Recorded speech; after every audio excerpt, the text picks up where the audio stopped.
Namaste, Sat Shri Akal, and welcome to Dharma Explorers. Dharma Explorers is a series of conversations with prominent personalities who are strong supporters of Sanatana Dharma but were not born in Hindu household. I'm your host, Jay Bansal. I'm affiliated with the Vishwa Hindu Parishad of America, where I serve as the Vice President of Education. I'm joined by my co-host, Avatans Kumar. He's a linguist and a columnist and recipient of the San Francisco Press Club's Journalistic Excellence Award. Now, it is my distinct honor to welcome today's guest panelist, Arshia Malik, joining us from Delhi. Arshia, a hearty welcome to you, and thank you for taking the time to be with us. Thank you for having me. It's always a pleasure. So before, we have a lot to talk about, but before we do that, let me share a bit of your background with our viewers. So Arshia Malik is an influential writer, blogger, and social commentator. She hails from Srinagar and is currently based in Delhi. Her areas of expertise and focus include Muslim women's issues and conflict zones in India, with a particular emphasis on the complex dynamics in Kashmir. In addition to her writing career, Arshia is also a consulting editor for The New Indian and an avid collector of progressive literature of Muslim heritage. She regularly contributes to a number of reputable publications such as The New Indian, Swarajya, News 18, and First Post. She has earned recognition for her insightful commentary on a range of subjects related to Sharia, Muslim women, Islam, and the broader context of South Asian areas. So Arshia, once again, a warm welcome to you. Thank you. And before we get into anything heavy, why don't you tell us a little bit about yourself? Tell us a little bit about your growing up years, your family, any influences and life experiences that shaped your worldview. I get asked this a lot. What makes me me? So I'm going to repeat it as I've repeated scores and scores of time. I was born in Srinagar, but my formative years were spent in New Delhi, particularly Chanakyapuri, diplomatic enclave, where my father was posted in Kashmir House. He was the manager there for a lot of years. So having this cosmopolitan culture around me, if you know the Chanakyapuri area, there are the Bihar Bhavan and the Orissa Bhavan and Gujarat Bhavan, and we had Karnataka next door. And then you have the embassies, the consulates there. And the 80s was not full of terrorism. So, there were not many fences or guards. So we could, interact. And in school, my batchmates were from all sorts of cultures, Sikhs and Jains and Christians and Catholics and Protestants and so many. And it was quite a liberal time at that time. So that's what kind of, made my worldview. And coming to Srinagar when my dad got posted in 1985, that was a culture shock for me, actually, in reverse. To see Kashmir Valley is an insulated place. It's the mountains, they keep a lot of things from going out, but they also keep a lot of things from coming in. I'm a little bit skeptical of the advance that technology has made and, social media has made, but there is progress now. But in the 80s and early 90s, it was a very insulated place. So the culture shock that I got in the valley was that they were not much exposed to geopolitics. They were not much exposed to the world map in particular. Throughout the 90s, people felt that Kashmir was the center of everything. It took a lot of, convincing and arguments and debates and discussions to tell them, no, you're not the center of anything. There are other things besides the valley. So that's what made me. And a love of books. I've been reading books since childhood. I've been interacting with people. I always, try to learn from other cultures. And that's my interest, particularly in Hinduism as well. And I am particularly fascinated by the Charvaka tradition of Hinduism.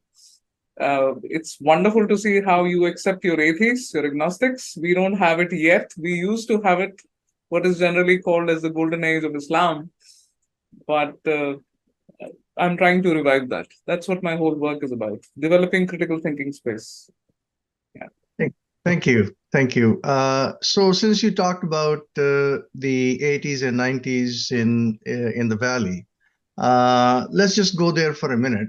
And I know you've written a great deal about it. The terrorism, and you've written about the domestic violence also, and of course, Article 370. I mean, you can't have any conversation about Kashmir without talking about that. So I would ask you to describe a little bit about what it was like, you know, during its darkest period, and of course the plight of Kashmiri Pandits. Now, before you answer that, I just want to mention that and you may be aware of this, when Article 370 was revoked. We have a number of Islamic groups here, and we'll talk a little bit about those. But one in particular, the Indian American Muslim Council, Mhm. they got some so-called internationally acclaimed expert, fellow named Gregory Stanton, to declare that genocide of Muslims in Mhm. Assam and Kashmir was imminent. So I hope you can help us set that record straight. I've been setting that record straight for ages, but now since now I'm on Twitter and social media, you have to understand whenever you say Indian American Muslim Council, please put a slash Muslim Brotherhood. That should explain everything. So that's basically the Muslim Brotherhood. Today you have it unfortunately in the Senate itself, but we'll talk about that. Sure. So yes, living in Kashmir in the 80s, it was a culture shock for me because people didn't read books, people didn't understand the geography as the geopolitics of it, and since I have Indian features, I am a little bit dusky. I do not conform to the stereotypical standards of Kashmiri beauty. People assumed I was not from Kashmir, and I silently would hear the locker room conversation, the cousins talk, and started understanding the othering that they have, this anti-Hindu sentiment that is prevalent there. And this is before the advent of Wahhabism, right? Wahhabism started in the late, 80s. Mm. The spillover from the Soviet-Afghan jihad came in the late 80s. The Iranian Revolution fallout was, just starting to spread. 1979 happens to be a very important year for the Muslim world, which I keep repeating in all my writings and speeches. So that spillout is something that we were just starting to see in Kashmir. Now that I started researching, I realized that the jihad, which was coming in the 90s, had actually started in the 80s, 82, 83, 84. New Delhi was being warned about, the buildup of ammunition, didn't take care. And that's what I could feel, the sentiment on the ground. The Mm. first stone pelting that I faced was when my school bus, I was in class sixth and it was coming back. I think they had announced a strike, and naturally the schools were not aware of it. A stone, coming towards me. Luckily, the school bus window pane, saved my face. So that's when I started understanding the angst on the street. On the surface, it seemed as if they were asking for electricity. They were asking for other things which generally civilian population asks for. But then that religious sentiment was there. That Kashmir banega Pakistan. That Mm. Mm. azadi ka matlab kya. All of that. That was there. And 88, 89, it all exploded. And we started seeing our batchmates disappearing. They were migrating, our teachers, our neighbors. And one overnight, one would look and suddenly they were not there. Of course, the houses would be there. Most of them came over to my father, my uncles. They would say, these are the keys. They would hand over the keys and please, look after it. We'll be back within a few weeks, meaning they just left with a few belongings. Sometimes even the Mm. papers of the house were kept there, Mm. and then they thought they were returning. But the crescendo on the streets was increasing. We saw procession after processions, and it was a whole heady mix of a lot of outrage, lot of uh, what you generally know in the 90s that happened. I was a teenager. We were trying to figure out, what is happening. And when they started saying it's jihad, for us that our grandfathers taught us or grandmothers taught us and parents taught us was that jihad is only when you're not allowed to practice your religion. And for us, we had mosques and we had Eid and we had namaz and we had everything. And we were like, what is the need for the jihad? You're not being stopped from practicing your religion. And then, of course, considering we grew up in a Sufistic environment, what part of our scriptures explains that this Pandit family needs to be, terrorized into leaving? What part of the scriptures or what part of theology tells you that, a daughter needs to be killed or a mother needs to be killed who's come back for her luggage? This was a murder of a woman that happened in our neighborhood. Hmm. And incidentally, we knew the militant because, he'd grown up there. So these things really made me question. And what was dumbfounding for me was the batchmates were not questioning. And, they kind of accepted that, yes, Kashmir is going to become Pakistan, it's going to merge. It was never about Azadi. Azadi was just a word. It was always about a merger with Pakistan, what we call the unfinished business of partition. Hmm. Hmm. These are the terms that we use now. But then, that time growing up, we didn't understand. And we were like, everybody had turned their clocks half an hour back. All the shop fronts were being painted green and lights out. And then the strikes and everything. A good part of 20 years was spent like this. And we've grown up in that. We haven't had a normal childhood. School was disrupted. Education was disrupted. I haven't had the experience of going to college, actually sitting in a classroom. It was just signing up for the, classes and then coming for exams. And if the exams went, stably, otherwise disruptions, exams would take 3 months, 4 months. Hmm. That's the kind of environment we've grown up in. You can see it in the rage that you saw in 2010, 2011, 2012, right? On the streets. These are kids who were born during the times that I described. And they hadn't seen anything. At least I had seen the freedom. I had, Pandit friends and Pandit neighbors and, all of that celebration and the cosmopolitan thing of it, right? The multiculturalism. They had not seen that. It was a monochromatic culture that they'd seen. And especially, sprinkled with all that Wahhabi and Salafi thing. So that's how it was growing up. I started trying to understand this othering of the Pandits, extended to the Indian Muslims as well. Derogatory terms being used, Banya and Bihar is something that we use for anybody who comes from outside the Banihal family. And for me to understand that, since I look like somebody from the south, so I was privy to the locker room talk and I wouldn't open my mouth and let them know I knew Kashmiri until all of the talk had finished. So that's how I get insights into my own society, the caste system, the racism, the dark underbelly of the city. Srinagar city is where I belong. Right. And that's what I pour out into my writings. It doesn't, it's not popular. People don't like it, but then people never like the mirror to be shown to them. Right. What about the post revocation of 370? If you could just finish painting the picture. I am a very skeptical person. The kind of things that I've seen in the valley, especially all the violence and please understand this that we've been in the middle of grenade blasts. We still have that trauma of the ringing that happens when a crossfire is happening or a bullet is being shot or a house burning in front of you, right? The screams inside and so many things. So a certain kind of skepticism develops. So I do see all of these ads coming out that, everything is fine, hunky-dory, and no doubt things are fine. Civilians are not being targeted. And surprisingly, a good number of population is actually coming out openly and saying, yes, our future lies with India. But I have put my focus always on extremism and counterterrorism. And for me, even the reforms that are happening in Saudi, I am very skeptical about it. Because, when you lived through Wahhabi era, you know how tenacious Islamism can be. I do not believe Islamism dies out. I do not believe that sentiment dies out. I have seen all the U-turns that the activists and the civil society and the bureaucrats and even top cops and all are making. But then we've lived through that era, where the winds were blowing in a very different direction. So I am not very optimistic.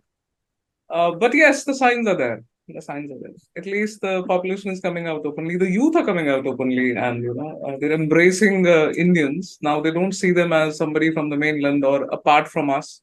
Hmm. Now they themselves also call themselves as Indians. It's not blasphemy to call yourself an Indian now.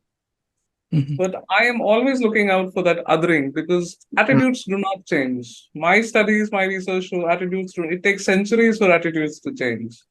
And if the Kashmiri Pandit Exodus is anything to stand by, it's the seventh one and hopefully not the last one. I know that attitudes take time to change. Thank you, Arshish. Go ahead, Avtansji. Yeah, yeah. Thank you for talking about it, and probably some other time we'll talk about your skepticism in detail a little bit more sometime.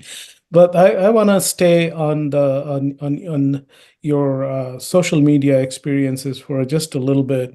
You have often talked about, Kashmiri Hindus and defying mandatory Islamization of the valley, and you also talk about how you were attacked on social media and perhaps outside of that arena as well. Can you briefly talk about, or as much detail you want to talk about those attacks? And my question and concern also, were you personally harmed by those also?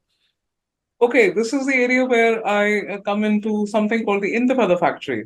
I did not coin the term. A very great cultural critic of Kashmir, Soleh Kane, happened to be a great friend also, coined this term, the Intifada factory. Of course, the Intifada is borrowed from the Palestinian, this Hmm.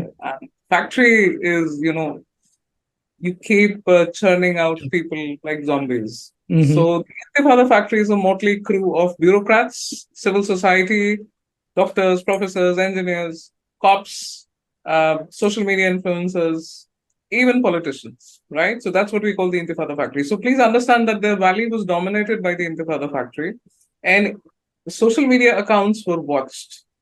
You were an Orwellian kind of atmosphere was there where everybody had an eye on everybody else, who is writing what, who is speaking what. Even teachers, lecturers in university, we had only one university, now there are three, and Hmm. colleges, they were monitored as to what they were saying. And anybody with even a hint of dissent from Azadi would be targeted. The So target was who was just monitoring them? Sorry to interrupt. Who was it monitoring would them? be Was it the people, government? of course. No, the people, Okay. especially people in the media. Journalists are the number one, people who would record this data and have a list. And in fact, at one point of time, they had a list of me and my husband, the people who were dissenters of Azadi, my late husband. He was a journalist. And he's been a part of that, from the inside. He knew how things work and how people were corrupt and how it was being sold across the border, and the people's pain and the people's bodies and lives and everything was up for sale in the Rawalpindi market, and we couldn't dare to write about it. I was a little bit bolder because I've always had these roots back in Delhi. I didn't care, but I would always fear for his life, and he would get subtle warnings. Your wife has been writing this on social media. I remember the year Tariq Fatah made inroads into India and hugely exploded on the social media scene. And I've had this interaction with him on Facebook. I remember, there was a back and forth going on. We were Mhm. merging, and I could see we were on the same page, regarding regressive practices in Islam and all. And just a few months later, I was terminated from my job. And my husband's investigation proved that it was because a prominent top editor of a prominent paper uh, had phoned my employer, who coincidentally happened to be a Kashmiri Pandit. Mm. And I was told, that So I you were needed to. canceled. Yes, Mm. my job was terminated. It Mm. was a very prestigious school. And then you have these knocks on the door, unidentified gunmen or unidentified people coming and knocking in the night and going up to my father-in-law or my parents and saying, your daughter is writing all this, and please be careful. And subtle hints being passed on. So that's the kind of persecution that we used to face. Of course, I feel I didn't face much of it, but there are people who've been killed for it, killed for dissenting from Azadi. Right. And those are the voices I speak out for because they couldn't. And they were silenced forever. Mhm. Yeah. Um, We're happy that you were not harmed, and we're happy that we are able to talk to you more freely now, hopefully. And there are no The more freedom repercussions. came post 2014, and I felt I had to migrate from the valley because Mhm. my employment was terminated, and I could see the atmosphere changing post 2014. A lot more things were being said about Islam, which were not necessarily Islamophobic. It's a term constructed to stop criticism of Islam. Yeah, I yeah. keep correcting everybody. The actual term is Muslim phobe, if you really want to say it, or anti-Muslim bigotry. Right. But this Islamophobic thing has to be there because we need to. I don't consider myself as a victim, but I have, my mother is the Shah Banu of Kashmir. My parents separated, never got any alimony, had to fight for maintenance for decades, didn't ever get it. And even today, I'm still a victim of Sharia laws because we are just two sisters. We don't have a brother, and the uncles have been trying their best to, keep us from our father's inheritance. Mhm. My late husband, when he died, my father-in-law was alive. According to Sharia laws, I'm automatically disinherited, even though I have a son.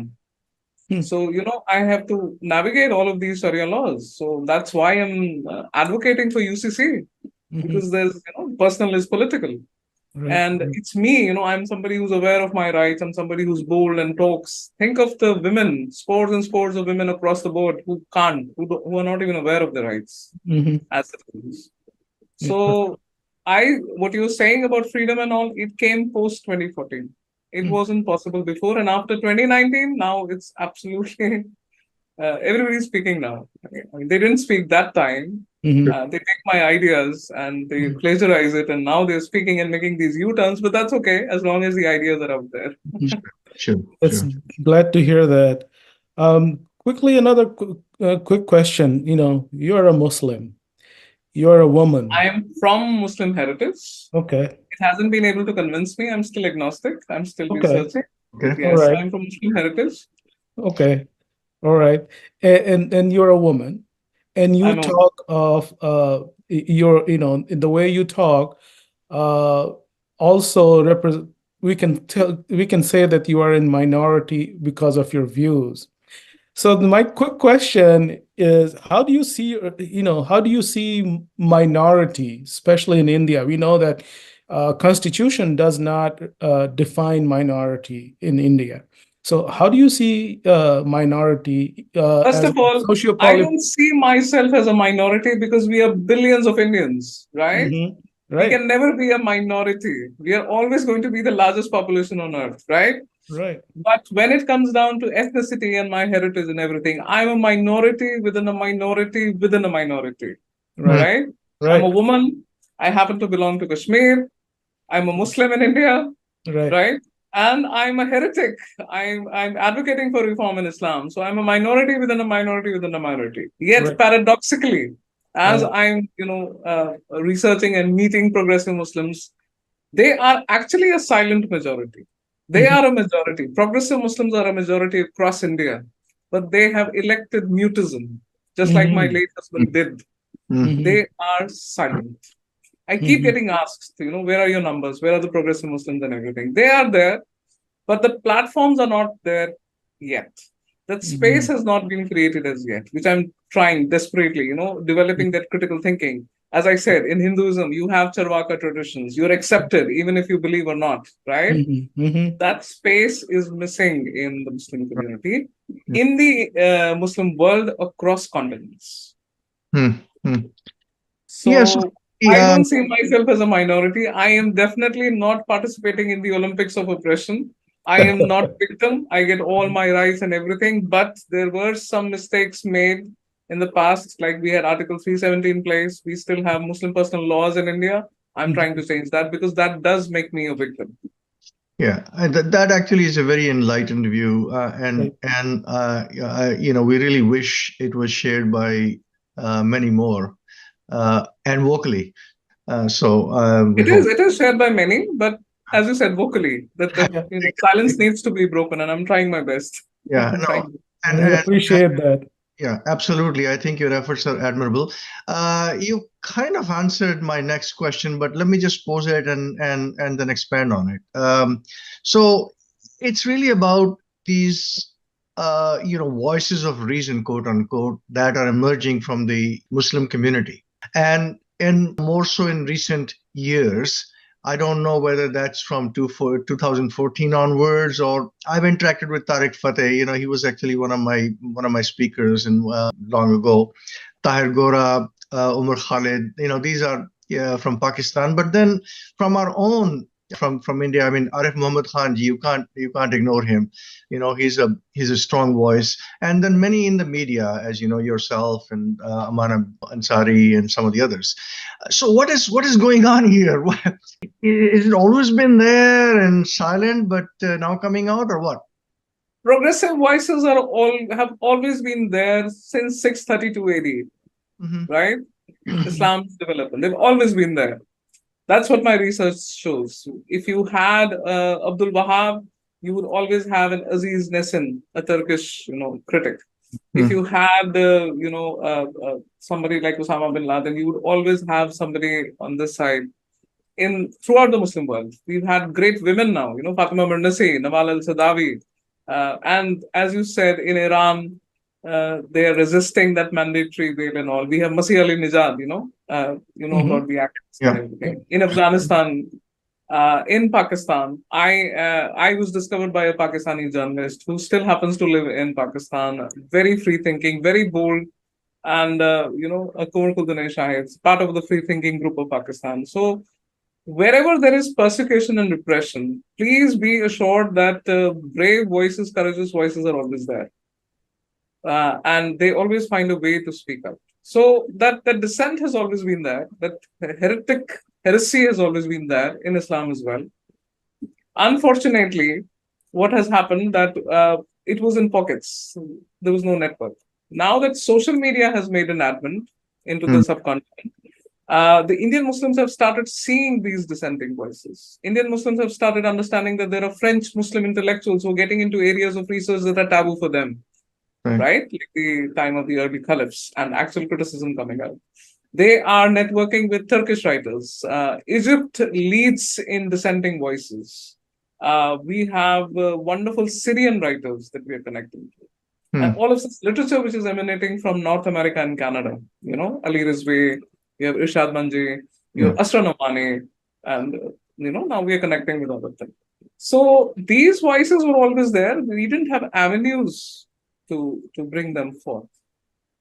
And it's wonderful the way that you're connecting with me. Like, I have made this leap to talk to the VHP, and hopefully there'll be somebody else. So, it starts with a trickle. And I think there's a proverb also, I started alone and then the caravan followed me. I am anti-Willem. I'm clearing the path. And hopefully others are also going to join. So I started speaking in 2000, post 9/11. Kumar Shahid gave me a break and I started writing in The Nation Pakistan. And I wrote about how the whale came to Kashmir, how acid attacked, women were acid attacked for wearing jeans and knee capping, basically, and all the pamphlets that were put out as diktats from the militant groups. And today you see everybody talking about it. So, anti-villain, clearing the path, they were always there. But this interaction, this on a larger scale, that will make it more prominent. Yeah. Absolutely. Yeah. So, expanding on this theme a little bit, you talked about Muslim Spring. And you can see signs of it. I mean, this is a takeoff from the Arab Spring, but the Muslim Spring now, Iran, and there are many writers who are questioning the very fundamental beliefs or the pillars of Islam, including the veracity of the book itself, or the source of the book itself. But you ended your blog on a sort of a heavy note of pessimism, if I recall. Let me expand on that a little bit more. And you talked about the heretic movement. Now, I have a very shallow reading of the Islamic history, so forgive me if I step into something where I shouldn't. But what I have seen is the so-called rationalist movement was relatively short-lived. And yes, it in the Spanish Peninsula, there were scholars who continued to propagate that kind of thought process. But in the heart of the Arab world, it was actually very short-lived. And those who actually raised their heads didn't have the head on their shoulders anymore. Mansoor, he talks about Anil Haq, and he loses his head. And not to engage in virtue signaling, but roughly the same time you have Adi Shankaracharya talk about roughly same thing, and he's revered as a great saint. So Yes. there is a lot of contrast here in the historical context. How do you see that? You say there was a lot of that kind of movement within the Islamic world, and yet it was always been in the doghouse. Well, you answered your doubt about my pessimism. That's exactly where the pessimism stems from. When I Yeah. started researching Islamic history, I keep seeing these reformers have been there in every era, right? Yeah. Even when Islam was being established during the Abbasid dynasty, which is the golden age of Islam, so-called golden age. I don't think it was the golden age because, again, dissent was being stifled and repressed. But it was the age of translation, and they actually got inspiration from Hinduism, right? Hindu scholars. Mm. We've given so much to the world, right? Mm. They took from Chinese texts, they took from Sanskrit texts, they were very inspired by Hellenistic, Greek texts. Yeah. Yes. Aristotle was revered. Yes. But then, as always happens with every reform movement in Islam, it gets hijacked. So you also have the Asharites who believe that text should have more prominence, Imam Hanbal coming up. And the Mutazilites who believe that reasoning over text, they overplayed their hand when they started their own Spanish Inquisition kind of thing called the Minha. Yeah, exactly. Right? So this is what happens.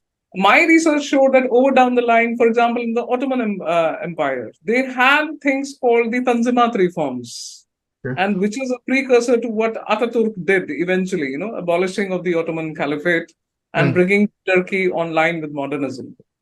If you take the Arab Renaissance, people are not aware of it, but there has been an Arab Renaissance. It's called the Nahda. But as it happens, every Nahda also produced something like Ibn Taymiyyah and Abdul Wahab, and then eventually you had Sayyid Qutb, right?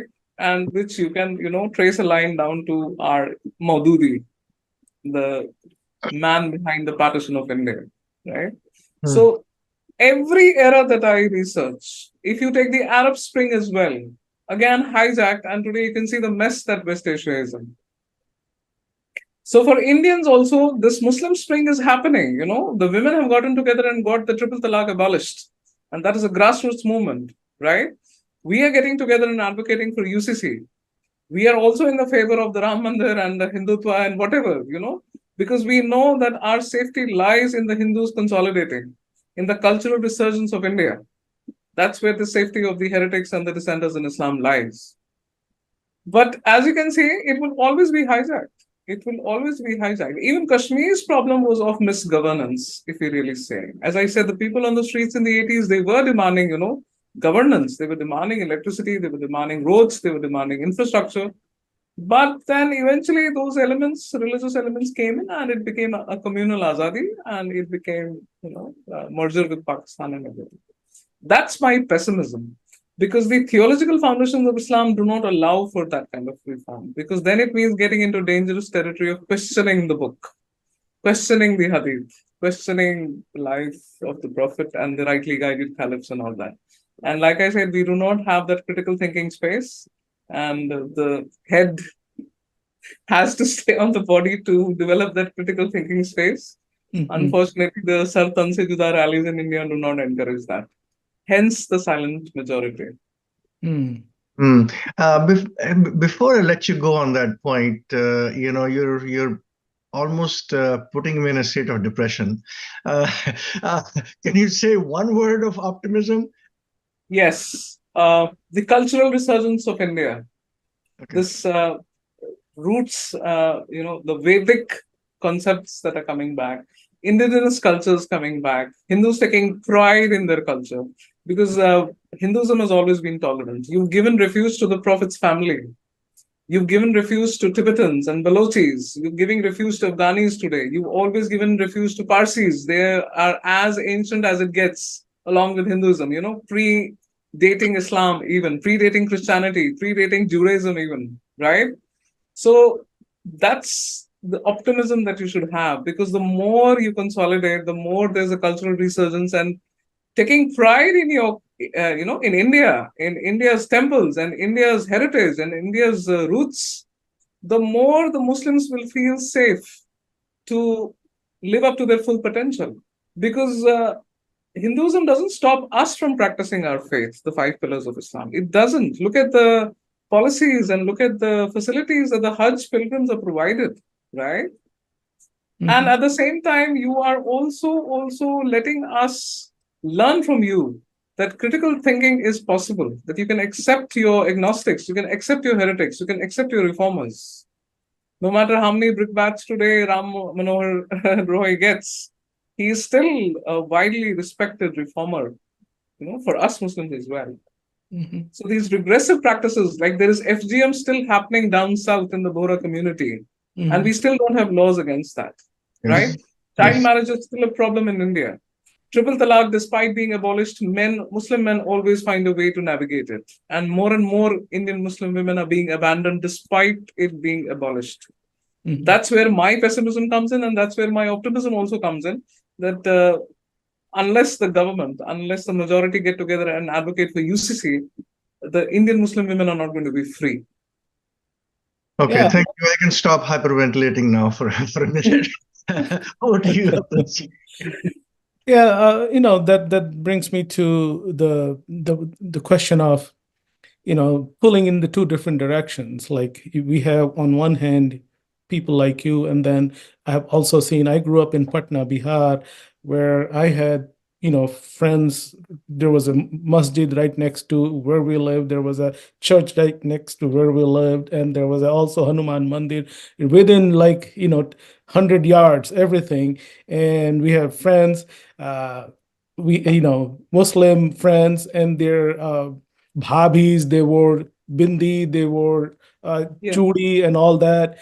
And then we used to talk about Ramzan, not Ramadan. So, and then we have now hijab. They were my friends, and they all wore saris all the time. There was no problem with that. So, why do you have these kind of pulls now? And then about hijab specifically. Avatans, what you described just now is basically the advent of Wahhabism in the subcontinent.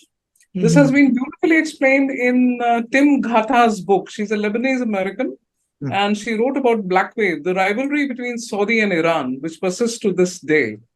Each vying to be the custodian of Islam. And this war, Shia-Sunni war, right since the Prophet died, it has been, there. What you just described, like, people forget the fact, and I blame the media for it, that they are not making many documentaries. They're not looking for Muslims like me. They're not making feature stories on Muslims, progressive Muslims. We have so many kinds of Muslims in India. What you described as the Muslims who wear saris and put bindi and even the sindoor, they are Rajput Muslims. Their weddings have the arti. I've seen beautiful Muslim weddings where they wear the sindoor, and they have very Hindu rituals. So these are integrated, assimilated Muslims, the Mayo Muslims. We have the Labbe Muslims in Tamil Nadu. APJ was the best kind of example for us, our missile man. He's the pride of India. And he would have no problems in going to visit and see a seer, along with his own faith, right? So that's the kind of Muslims we have, we need, and they do exist. But unfortunately, they are not in the limelight again for the very same thing that there'll be blasphemy. I protect the progressive Muslims that I talk to. I do not let out their identity. They speak to me on the condition that I'll change their names and profession and location. So you can see how it's a vicious circle. Yeah. But they are there. The Vadodara Muslims are very, very different from the Bengali Muslims, who are very different from the Kashmiri Muslims, who are very, very different from the Malabar Muslims. So we are not a monolith. We have assimilated, over a period of centuries, and we've got our own customs and our rituals, and we've integrated into the Hindu fold as well. That's coexistence. That's the tolerance. But we learned it, we learned it because the majority was like that. India's secularism is because the majority is secular and tolerant. But this stopped because in the 90s and the late 80s, Wahhabism started spreading. It's the petrodollars at work. Hence my pessimism about MBS's reforms and I see. I see. forget it. Yeah. Quick, one more time, staying on hijab, because I know this has become a very controversial topic, especially in India. So, but my question is, what's wrong if women choose to wear hijab? What's the problem with that? It's my body, my choice, but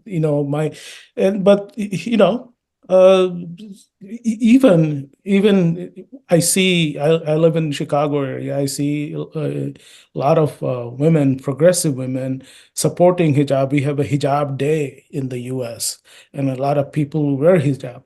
So what's wrong with that? And what's your perspective on that? It would have been a choice if not a single woman in the world were coerced into wearing it. Even if one single woman is coerced, and coerced not just by a scolding or something, she is acid attacked, she is hanged, she is jailed. If you see what is happening to the Iranian women, right? Secondly, how can it be a choice when you're conditioned into wearing it since you're a toddler? Thirdly, the teachings of Islam that we have got from our parents, our grandparents and all, which is a very Sufistic kind of, very liberal kind of Islam, is that the veiling, it's not mandatory. It's when you're ready, when you are an adult, you could be in your 20s, you could be in your 30s and 40s, or in your old age, when you decide that you want to, isolate yourself from the world, you want to focus on your faith, and that's when you start covering yourself, right? You become pious. There's a difference between being a Muslim and becoming a mu'min. And being a mu'min takes decades, right?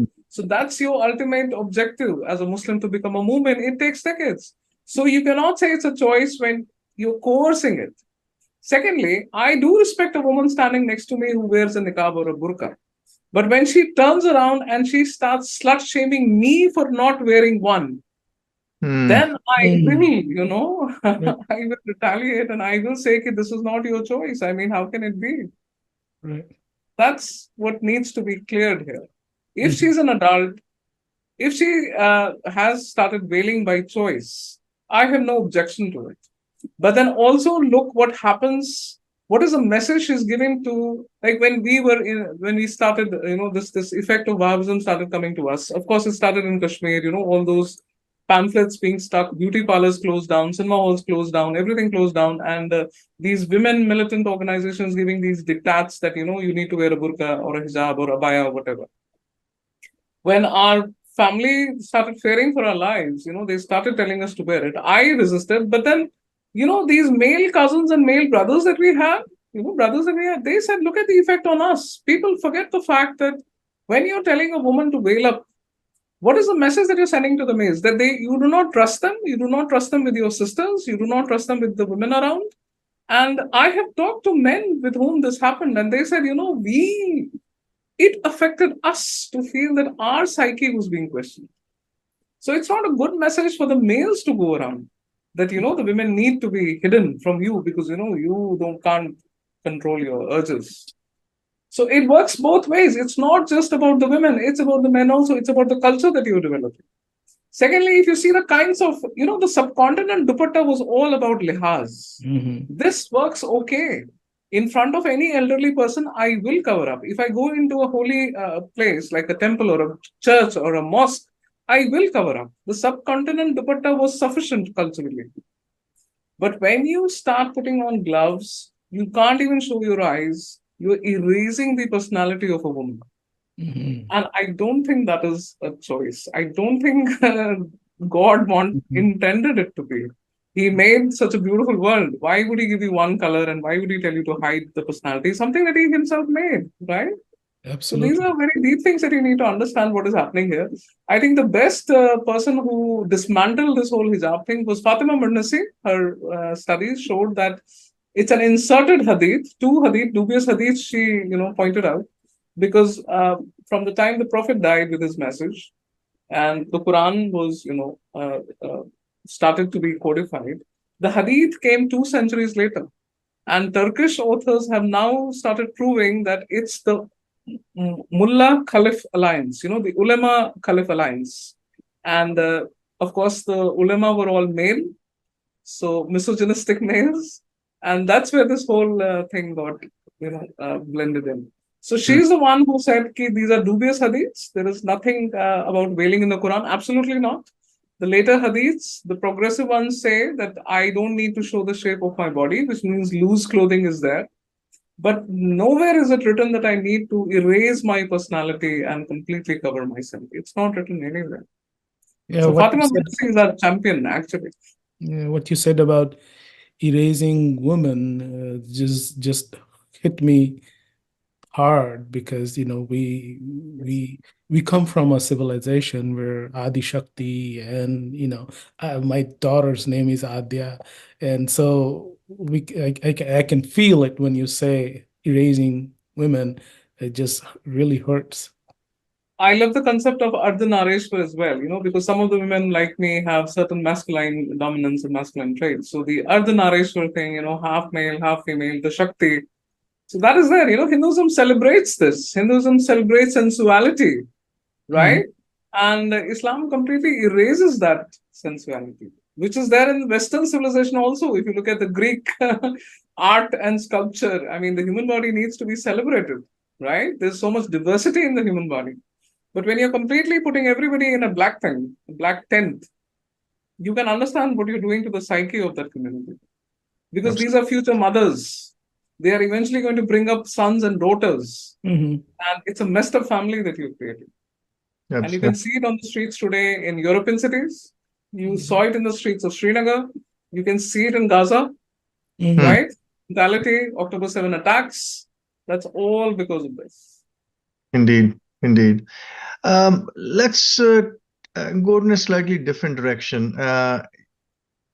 If you look at the landscape today, there many different ideologies seem to have ganged up.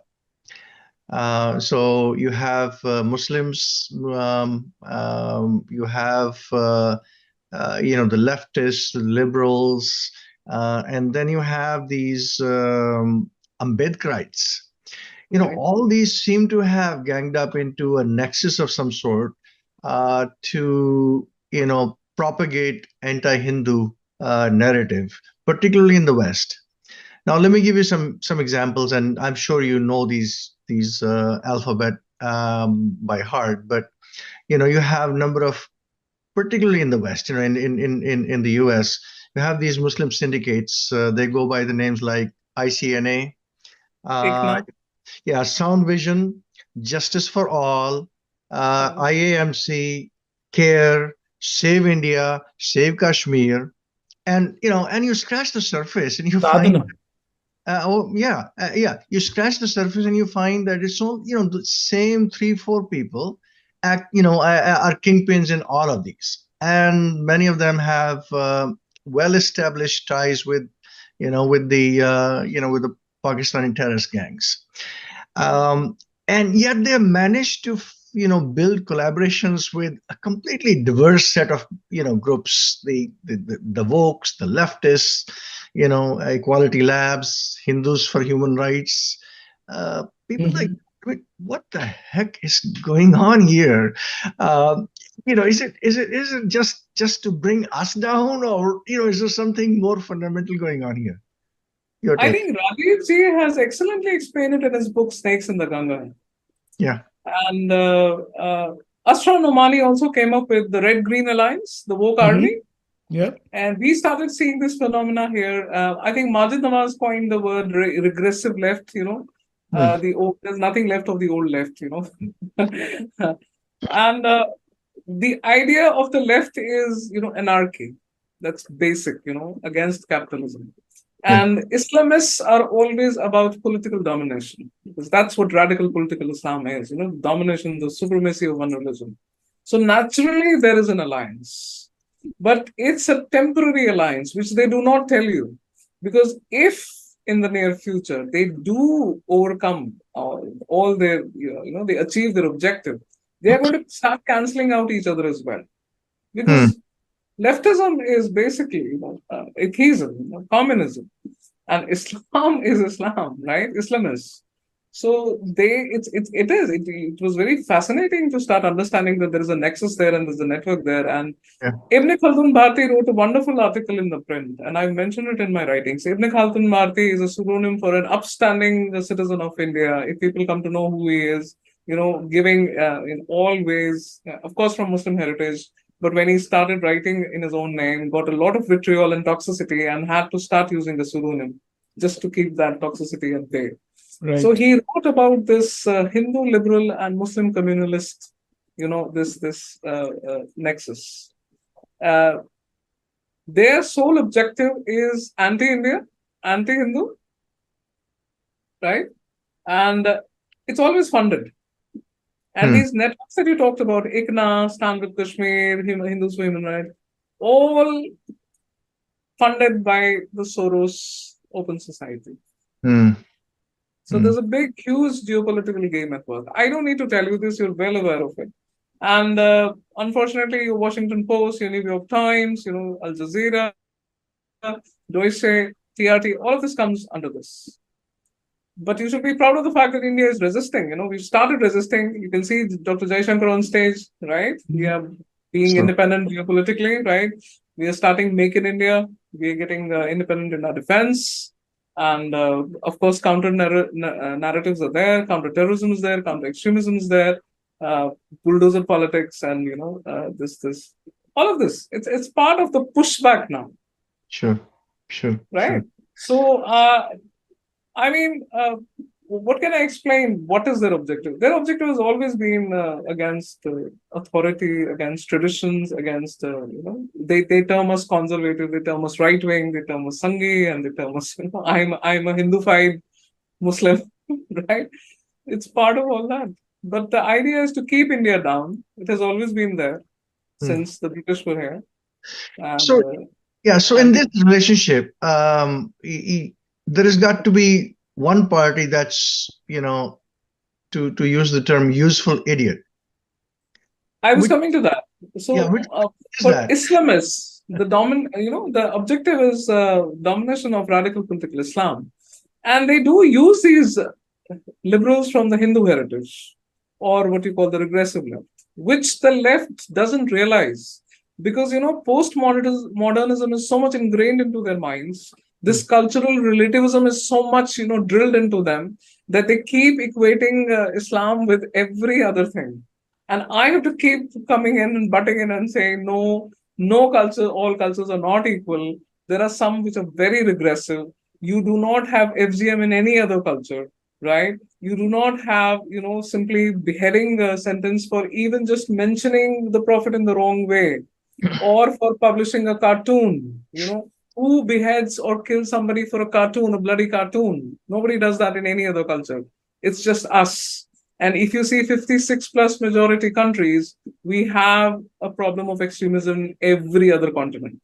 Whether it is Boko Haram in Nigeria, whether it is the Muslim Brotherhood in Egypt, whether we have the SFI in India, whether you have the Pakistani jihadi groups, in every Muslim majority country or pocket, now even in European cities, it's always somebody with a Muslim background.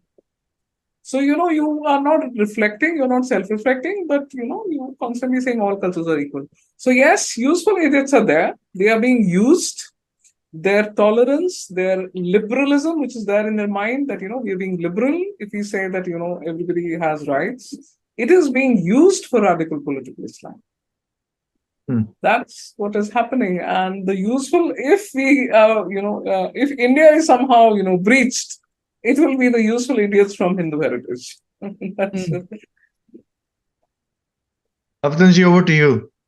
Yes, we always have this idea, there is a abstract notion of every idea, every religion, and then there is the manifestation of it. We all talk about how the Brahman, we see, Brahman in everybody, in same idea with Islam, also egalitarian. But in manifestation, we also see even the so-called caste system percolates in Islam. So how do you reconcile these two things, the egalitarianism and the practice of it? Well, I always get this argument back from the regressive left that, even Hinduism has its problems. My rebuttal to it is, yes, it may have problems. Every culture has it, every religion has it, but then you have your numbers. Look at the reformers that have come up in Hinduism. For every Muslim lynching that happens in India, I've seen scores and scores of Hindus coming up and protesting and saying this was not right. But then when something happens in the in the Hindu community, from the perpetrator is a Muslim, hardly any Muslim can stand up and say or protest. That's what my issue is with it. So yes, if you have your problems, you have equal number of reformers in Hinduism as well. I mean, you've got the Hindu Code Bill, you've had the Hindu Marriage Act. The Sharia laws have had no change since 1947. A 4-page document, 1937 Shariat Act from the British Times. No change to it at all. It's not even it's just a proclamation that Muslims will be governed by Sharia laws. It doesn't even have any welfarist objective like the laws for the scheduled castes and the scheduled tribes have, right? So who is being intolerant and who's being discriminatory? You have brought so many changes for the scheduled castes and scheduled tribes. You have reservations for them. But if somebody from us stands up and says, this hadith is not right or this practice is not correct, women are being abandoned, women are being mutilated, there's so much of this happening, hardly anybody takes that. So that is what I always keep saying. Yes, there may be problems in Hinduism, but you have equal number of Hindus, trying to make changes. You do not have those numbers. Or if anybody does stand up in the Muslim community, you straight away put it in the area of blasphemy. And everybody knows what the punishment for blasphemy is. Wajib al-qatl, justified for murder. Mhm. In fact, my killer will have a mausoleum made out of it, revered into a shrine and everything. Yeah. Mm. That's the basic problem. Another question I have, But Arshia ji. I just wanted to add to it what you said about caste system. Today, they even have an argument why there is caste system in Muslim communities. They say it's because of it's the Hindu leftover, when we converted. So there's apologia for everything. Instead of, but then they claim that it's a religion of equality and it's the perfect religion and it's peaceful. Then why weren't you able to do away with the caste system, even if, centuries have gone when you converted? Right. So there's always some sort of revisionism happening or apologia happening. There is never this self-reflection that we need to. Slight diversion now, Arshia ji, to a little geopolitics here. In one of your writings, you compared the October 7 Hamas raid in Israel to 1947 raid. We have an idea through our social media and media in general what it was. So we have pictographic image kind of that, but we don't really have that much of imagery of 1947 raid. Could you please give us, since you have written about it, and if you have some more ideas about it, present a picture of what that raid was and how does it compare to the Hamas raid? I had heard accounts of the 1947, we call it the Kabaili raid, when Pakistani Rangers, along with the Afridi tribe and other clans, they attacked Baramulla. They were not able to reach Srinagar, of course, because of the intervention. We acceded to India and the Indian army came in. I've heard accounts. And then I happen to have interacted with Dr. Ramesh Tamiri. He is an ophthalmologist from Kashmir, Ranawari locality. Living in Jammu, unfortunately, because of the migration and everything. And he's just published his book, which in detail describes the carnage at Baramulla and all these cases. So, these are documented cases there. And over the years, as I've interacted with him and the horrendous details that he gave me, as soon as the October 7 news started spilling over, I could make comparisons. The brutality was the same. In Kashmir, I think the Baramulla, this mission, Andrew Whitehead has written about it. He's even put his book for reading for free on his blog. And that is a very prominent case of the Baramulla mission being attacked and the nuns being assaulted and people being killed. And there was a British officer also. But then there are these families, Pandit as well as Muslim families as well as Sikh families who did not get that prominence in the narratives. And that is just starting to come out now, right? It's taken more than 70 years for those narratives to come. Archives are being built, oral histories are being taken because some of the people are still alive who remember it. So you can easily see when you listen to those testimonies that the October 7 attack had the same kind of brutality. The women, of course, pay the brunt of those, attacks and all that, the assault and everything. But it's always because when you hurt the women, you are damaging the psyche of the entire community. Rape is used as a weapon of war, and it was used then. In paradoxically, because the Kabaili, the tribesmen, waited to pillage and loot and assault and all, they stayed there for 3 days in Baramulla, and hence they delayed their invasion to Srinagar. Otherwise, today even Srinagar would have been gone. Right? So yes, that's how I was able to make comparisons. And Dr. Tamiri's book is out, and it's just been published, and everybody can buy it and read it. And it's not very easy reading, but considering in the context of the October 7 Hamas attacks. Did I hear you right that there is an audio archive of those stories? Or people are starting to, yes, Dr. Tamiri's library in itself, it has all these cases. He's been able to document it using his own library. And as I said, those spaces need to be built, and on a grander scale, this effort needs to be recognized that individuals are doing it at their own, using their own resources, but they're doing it for the love of the country. But hopefully, if a national hand or an international hand could help them, it could go on a large scale. See, for us, it has just been a event in history. Now you're putting that into a different perspective. So thank you for that. Yeah. So Arshia ji, it's been about an hour, and it's been really a very enlightening hour for me. Learned a lot, and certainly truly appreciate the perspective that you bring to the table. So I thank you again for being forthright on many of the most difficult issues, thank you so much. Before we close the session formally, do you have any message for the Hindus?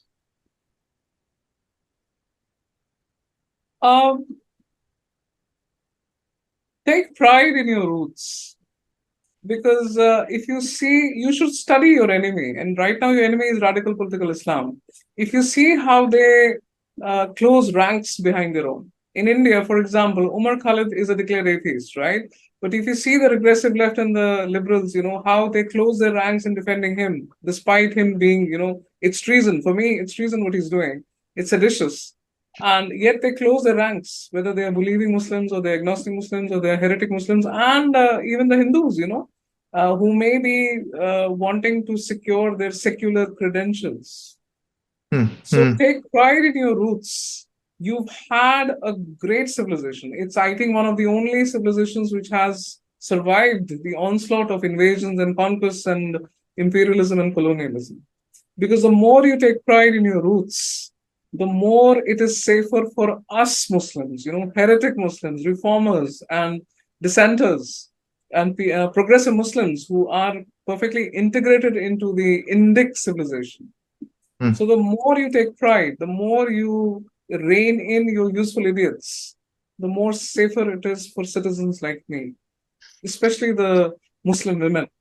Thank you. Take pride in your roots. Yeah, thank you. Wonderful. It's wonderful that the cultural resurgence of Hinduism is happening. I mean, it's really fascinating and wonderful to see. Wonderful. Thank you. Yeah, thank you so much, Arshia ji. Like I said, I really Thank you for having me.